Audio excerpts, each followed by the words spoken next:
My name is Valerie. You guys probably know me from Val's desk. I do the newsletter. I wanted to go over a few things today with you on cutting. I've been in customer service for 18 years with Martelli Enterprises, and one of the two things that I get asked the most, I would really like to go over and cover with you today. First, when you're using the rotary cutter, a lot of people love the rotary cutter, but I do hear mostly from those who don't, because the people who love it don't need my help. So what I'd like to go over today is things that I can do to improve your cutting ability with Martelli cutting. 90% of quilting is accuracy. If you can't cut anything accurate, the rest doesn't matter. You could have a $50,000 sewing machine, but if you can't cut your squares square, your sewing machines can't sew them squarely. So what I would like to do is go over a few reasons why your cutters work the way they do.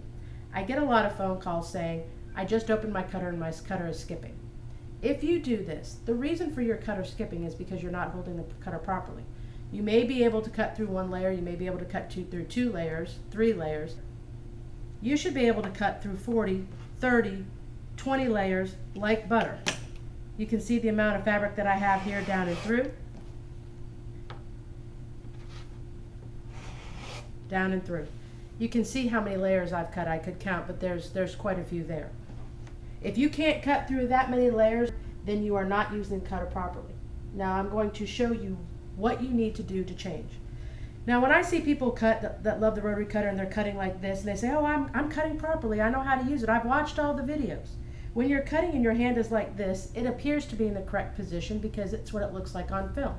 However, if you turn my hand around, you can see clearly that it's not where it needs to be.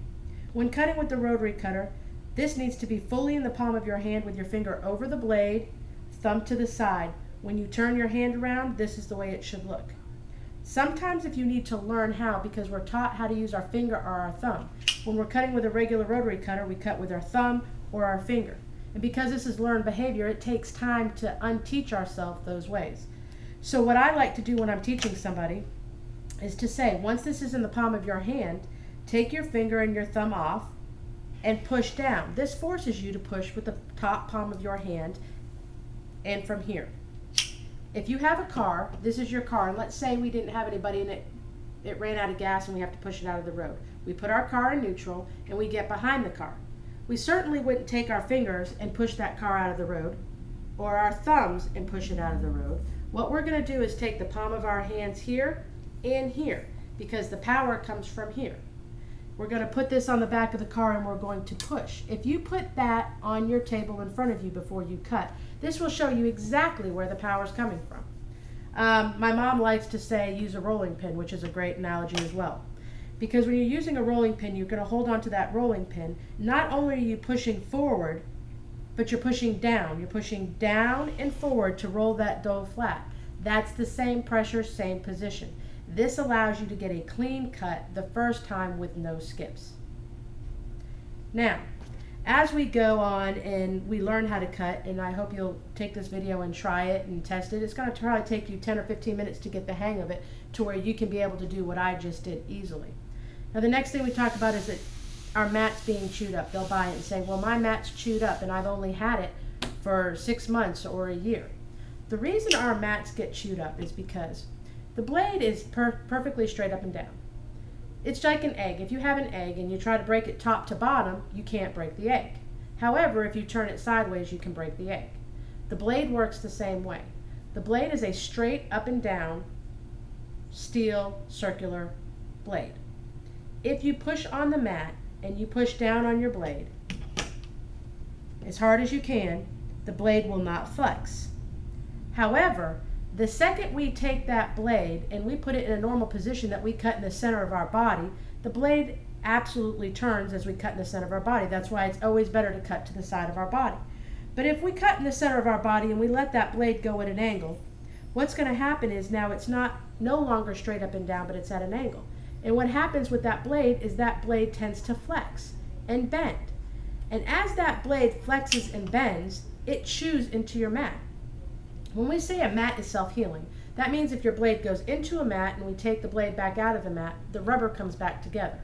It does not grow new rubber. So in order for that to happen, if we are pushing harder with our finger or our thumbs and we're not using the palm of our hand, we have to push harder, and that blade is at an angle. It cuts into your mat at an angle, and then you take it back out. Well, the next time we move over or we use that next line and we put into that mat again, those two corners meet, you just took a chunk out of your mat. All you're doing is grinding your mat down and you get that mat where it feels horrible. So in order to prevent this, you need to make sure that when you're cutting with the rotary cutter, again, no matter what position I'm cutting, whether I'm coming sideways, whether I'm cutting forward, whether I'm cutting sideways or at an angle, we need to make sure that our blade is always straight up and down to get that clean cut. Now we all talk about dog ears, and we all know what that is and what causes it. What I would like to show you today is if you would just do what I told you to do with your blade to keep your blade perfectly straight, it can change the way that you cut. When I'm cutting from the side of my body, my blade is straight. I'm going to cut down and through. I don't have a ruler, so it's not perfect, but you can see that my fabric didn't move much. Now when I have the blade at an angle, because I'm cutting in the center of my body, as you can see, the blade goes to an angle, and I cut, you can see that the fabric pulls. That's what gives us those dog ears. And again, not only does it not give us that straight cut, but it's giving us that angle where it's chewing into our mats constantly as that blade is bending.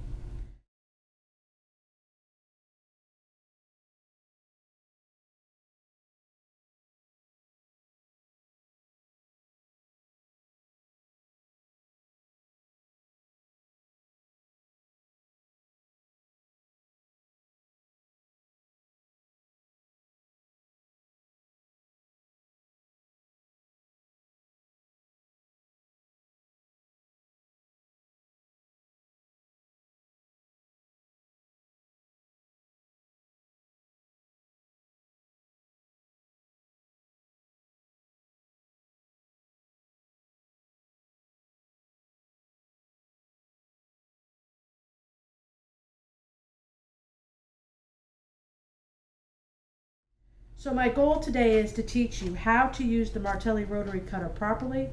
I've been doing this for 18 years and I've seen some things that have come through that, surprise me. One being this: the cutter will not work for you like this because it's not ergonomic. Your center of where you need to be is not directly over the blade.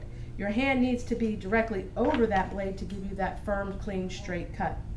This is the proper way, fully back in your hands. You roll the cutter to open it first, down and through. When you're done, you're going to take your finger, bring it to you, and knock it down. And if you will do this 15 times, this becomes habit, which is what we really need to do because safety is number one.